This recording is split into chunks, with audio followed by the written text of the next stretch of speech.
Hello students, कैसे हैं आप सभी। आज हम पढ़ने जा रहे हैं हमारी एक और पोएम जिसका नाम है the school boy. School boy title से ही आपको पता लग रहा होगा कि यह जो पोएम है यह किसके बारे में है। यह एक बॉय के बारे में है। और कौन से बॉय के बारे में? जो स्कूल जाता है, यानी कि स्कूल बॉय। इस पोएम को लिखा किसने है? इस पोएम को लिखा है विलियम ब्लेक ने। तो चलिए हम जान लेते हैं विलियम ब्लेक के बारे में। इनका जन्म हुआ 28 नवंबर 1757 को और इनकी मृत्यु हुई 12 अगस्त 1827 को। ओके, अगर हम बात करें इनकी तो यह पोइट होने के साथ साथ पेंटर भी थे और प्रिंट मेकर भी थे। यह रहने कहां के वाले थे? इंग्लैंड के रहने वाले थे। ओके, अगर हम इनकी रचनाओं की बात करें, the marriage of heaven and hell, और दूसरी अगर बात करें songs of innocence and experience, तीसरा जेरूसलम।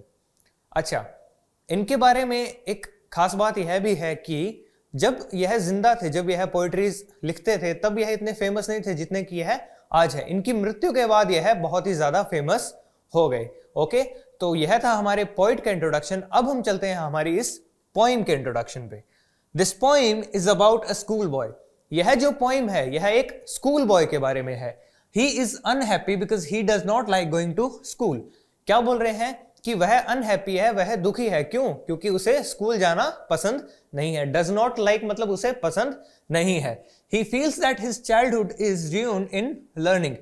वह महसूस करता है, उसको फील होता है, उसको ऐसा लगता है कि उसका जो बचपन है वह बर्बाद हो चुका है। ruin का मतलब बर्बाद हो जाना, इन लर्निंग यानी कि सीखने के चक्कर में। सीखने के चक्कर से उसका मतलब है कि उसे स्कूल जाना पड़ रहा है। He compares himself to the birds that live in a cage. अब क्या बोल रहा है कि वह खुद को कंपेयर कर रहा है, यानी कि खुद की तुलना कर रहा है। कंपेयर्स का मतलब तुलना करना। किससे कंपेयर कर रहा है अपने आप को? एक बर्ड से जो कि लिव यानी कि रहता है, किसमें?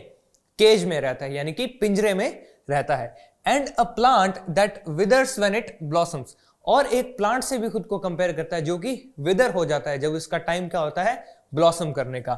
विदर्स का मतलब क्या होता है? जब कोई प्लांट सूख जाता है, बिल्कुल मुरझा जाता है। और ब्लॉसम का क्या मतलब होता है? ब्लॉसम का मतलब होता है जो उसके खिलने का जो प्रोसीजर होता है उसे हम क्या बोलते हैं? ब्लॉसम बोलते हैं। ठीक है, इसके बाद in the end the poet send a message to the parents that they should not put burden of studies on their children.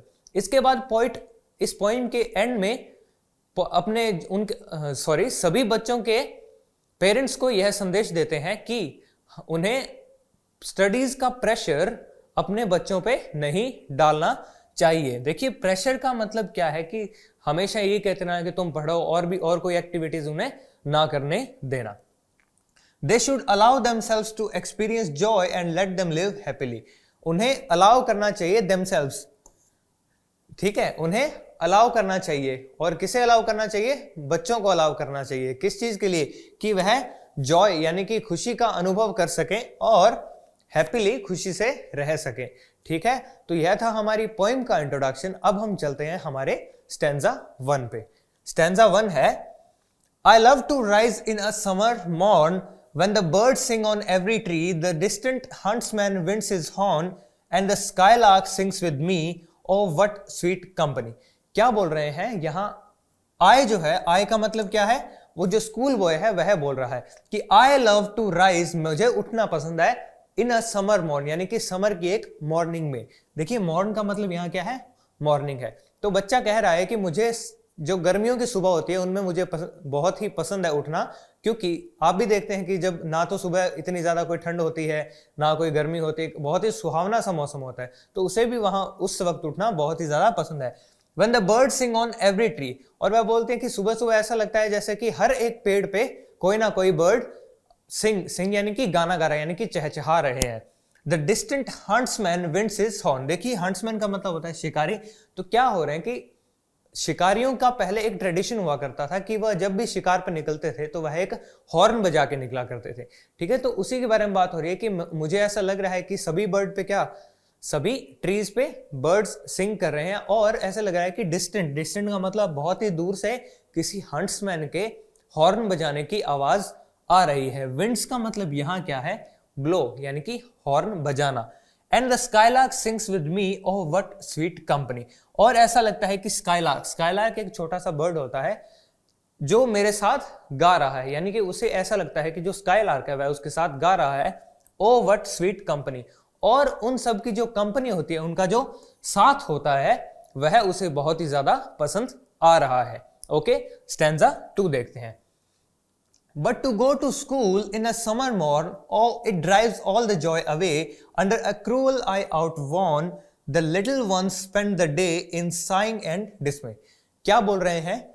But to go to school in a summer morn. अब क्या कौन बोल रहे हैं? यह भी एक बच्चा ही बोल रहा है, जो स्कूल बॉय है वह ही अपनी बात कर रहा है। लेकिन स्कूल जाना एक समर मॉर्निंग में क्या होता है? Oh it drives all the joy away. यह मेरी जो सारी खुशियां हैं, जो उसे खुशी मिली थी सुबह सुबह मॉर्निंग में उठ के, वह सभी मुझसे छीन लेता है। Under a cruel eye outworn. Cruel का मतलब होता है जो बिल्कुल भी दया नहीं करते हैं। आउटवॉन का मतलब होता है जो पुराना हो जाता है, जो अभी चलन में नहीं है। तो इस लाइन का मतलब क्या है कि एक क्रूअल आई यहाँ किसे बोला गया? यहाँ एक टीचर को बोला गया है, जो कि बहुत ही बोरियत से उन्हें पढ़ाता है, उन्हें बस स्टिक लेकर मारता रहता है एनी टाइम, और उसे कहता है कि पढ़ो पढ़ो, तुमने ये नहीं किया, तुमने वो नहीं किया, है ना। तो वैसे ही इसका भी वही मतलब है कि उस क्रूअल आई के नीचे the little one spend the day in saying and डिसमे।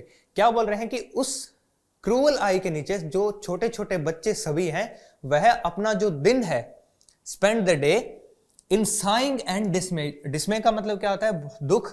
और साइंग का मतलब जब हम सांस ले रहे होते हैं, जैसे आहें भरते हैं, उसे हम बोलते हैं साय। तो जो छोटे बच्चे हैं वह सारा दिन एक बहुत ही ज्यादा दुख में बिताते हैं उस टीचर के अंडर, जो कि एक क्रूअल आई जिसे बताया गया है। ओके, तो यह था हमारा स्टैंजा 2। अब चलते हैं हम स्टैंजा 3 पे। Then at times I drooping sit and spend many an anxious hour, nor in my books can I take delight, nor sit in learning's bower, worn through with the dreary shower. क्या बोल रहे हैं? अब वह जो बच्चा है, school boy है, वह बोल रहा है कि then at times I drooping sit। drooping का क्या मतलब होता है? जब हम बिल्कुल ऐसे निराश होकर कंधे झुका के जब बैठ जाते हैं, तो उसे हम क्या बोलते हैं? वो पोस्चर कौन सा होता है? ड्रूपिंग पोस्चर होता है। तो बच्चा कह रहा है कि मैं ड्रूपिंगली ऐसे बैठ जाता हूं, ऐसे बिल्कुल कंधे झुकाकर, and spend many an anxious hour, और बहुत सारे घंटे ऐसे ही दुख में बिताता हूं। Nor in my books can I take delight, nor sit in learning's bower. क्या बोल रहे हैं कि तब क्या होता है? तब मैं ना तो अपनी किताब जो कि मुझे पढ़ाया जा रहा है उसमें मैं मजे से पढ़ सकता हूं या फिर खुश होकर पढ़ सकता हूं। टेक डिलाइट का मतलब आनंद लेना, खुशी से पढ़ना इसमें।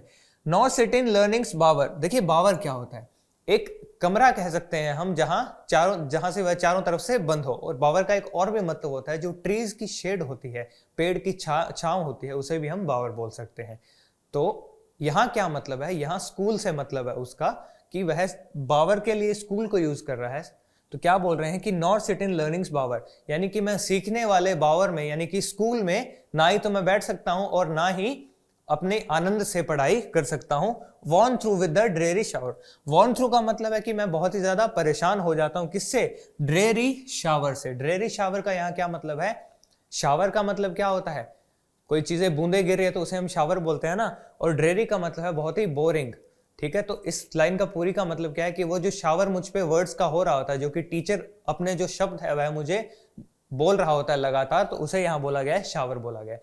कि मैं बहुत ही ज्यादा बोर हो जाता हूं उस ड्रेरी शावर से। और ऐसी कंडीशन होती है कि मैं ड्रूपिंग सिट, यानी कि अपने कंधे झुकाकर बैठ जाता हूं और बहुत सारे घंटे अपने दुख में बिताता हूं, और ना ही तो मैं अपनी किताबों में मन लगा पाता हूं और ना ही स्कूल में बैठकर पढ़ पाता हूं। ओके, तो यह था इस स्टैंजा का मतलब। स्टैंजा 4 देखते हैं हम।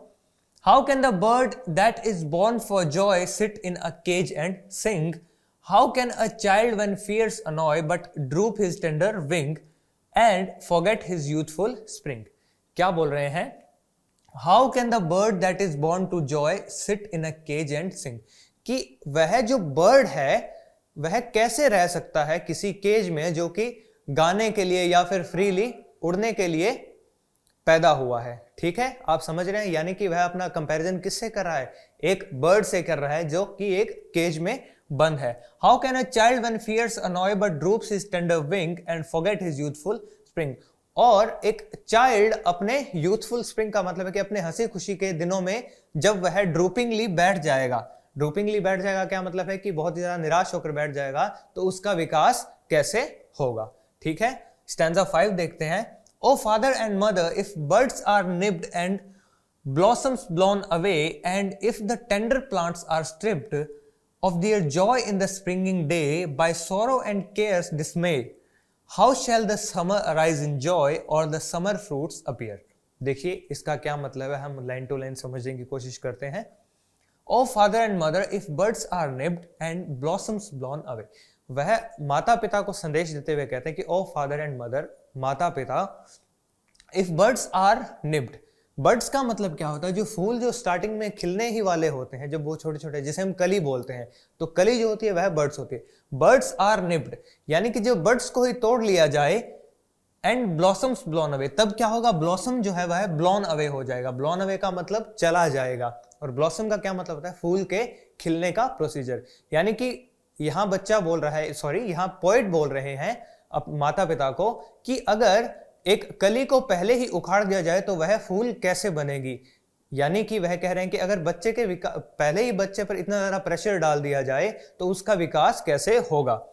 And if the tender plants are stripped off their joy in the springing day by sorrow and care dismay, क्या बोल रहे हैं कि अगर जो प्लांट्स है, जो प्लांट्स यानी कि पौधे हैं, वह छोटे छोटे ही हों, तब उन्हें निब्ड कर लिया जाए यानी कि काट दिया जाए, तो उनका जो स्प्रिंगिंग डेज में जो उनका खुशी, हंसी खुशी से खेलने के जो दिन होंगे, ये हंसी खुशी खेलने से दिन का मतलब क्या है कि वह ग्रो नहीं कर पाएंगे। जिस समय उन्हें बढ़ना चाहिए, यानी कि पौधे जब छोटे होते हैं फिर वो छोटे होते हैं, उनका विकास होता है और फिर वो बड़े होते हैं, है ना।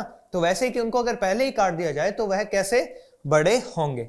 How shell the summer arise in joy और द समर फ्रूट्स अपीयर, कि कैसे जो समर है वह जॉय में, खुशी में अराइज होगी और कैसे हमें फ्रूट्स मिलेंगे। देखिए फ्रूट्स का यहाँ क्या मतलब है, मान लीजिए कि हम पढ़ाई करते हैं, तो हम पढ़ाई करते हैं तो किसी फ्रूट के लिए, किसी परिणाम के लिए करते हैं ना, चाहे वो हम अपने घर वालों के लिए करें, अपनी फैमिली के लिए करें, या फिर खुद के लिए करें, या फिर हमारे देश के लिए हम कुछ करते हैं, तो वह यहाँ फ्रूट, उसे क्या कहा गया, फ्रूट कहा गया है।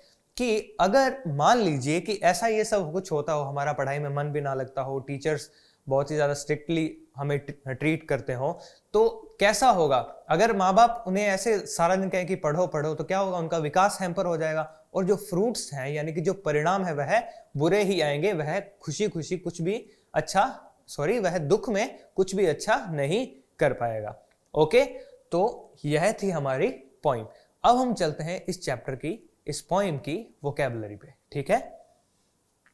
पहला वर्ड है बावर। बावर का मतलब कहता है शेडी प्लेस अंडर ट्री, यानी कि किसी ट्री के नीचे जो शेडी प्लेस होता है, यानी कि छांव जहां रहती है, उसे हम क्या बोलते हैं, बावर। और एक और क्या मतलब बताया था मैंने आपको, एक स्पेस, एक जगह जो चारों ओर से घिरी हुई है। और यहां बावर का मतलब किससे यूज हुआ था पोइम में, पोइम में स्कूल से यूज हुआ था।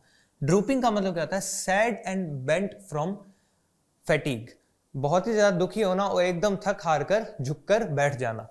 एनॉय का मतलब क्या होता है, परेशान होना या फिर परेशान करना। निब्ड का मतलब क्या है, क्लिप स्नैप, यानी कि किसी को झटके से तोड़ देना।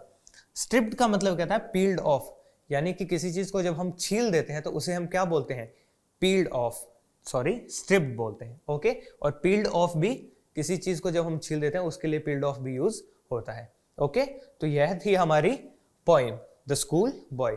इस पोइम में हमने क्या सीखा कि माँ बाप के लिए यह संदेश है इस पोइम में कि बच्चों को हमेशा पढ़ने का दबाव नहीं देना चाहिए उन पर, उन्हें और भी एक्टिविटीज कर देना चाहिए, सब कुछ मिक्स होना चाहिए, सब कुछ बैलेंस होना चाहिए। और स्टूडेंट्स ये बात ध्यान रखें कि इस पोइम में पोइट ये नहीं कह रहे हैं कि हमें स्कूल नहीं जाना चाहिए, ये बिल्कुल नहीं कह रहे हैं वो। वह कह रहे हैं कि सब कुछ बैलेंस्ड वे में होना चाहिए, पढ़ाई लिखाई भी होनी चाहिए, खेलना कूदना भी होना चाहिए। तो इसी के साथ यह पोइम हमारी कंप्लीट होती है और हम मिलेंगे नेक्स्ट क्लास में।